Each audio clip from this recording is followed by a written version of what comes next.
Assalamualaikum warahmatullahi wabarakatuh.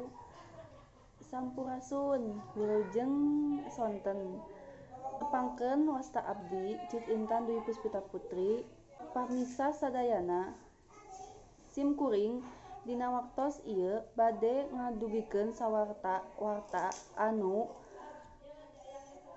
kantos kajantenan dina saminggon kapengker ieu anu kahiji. Warga binaan di Lapas Kelas 2 Subang mibanda kaparigelan dina mintonkeun seni sisingaan. Cenah eta kapanggean teh hasil tina latihan di jero lapas. Nu salah sahiji undanganna nyaeta pikeun nyingar kaributan di jero lapas. Nu mahir milu mindang dina seni sisingaan di Subang.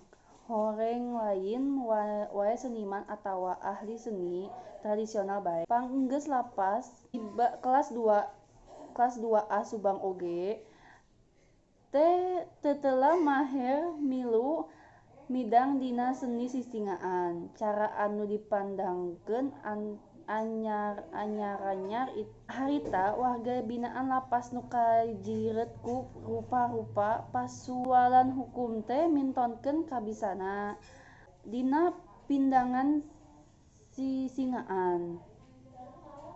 Maranehna milu resengkenakan luyujeng Wirahma Wadirata nu margina tabehan Masunda kituna teh bari teu cicing metakeun atraksi dina rupa-rupa gerak. Usi Susiawati kan we Kemenhukam Jabar nu ngahaja nyaksian eta atraksi. Warga binaan di Subang nyebutkeun ngarasa rees merengeh warga binaan Lapak Kelas 2A Subang. Miranda kamahar dina seni Sunda. Nurutkeun Susi, eta hal teh alus pikeun nyingar riributan di jero lapas jeung bisa dijadikeun marga geusan ngarengetkeun hubungan antara patugas lapas jeung warga binaan.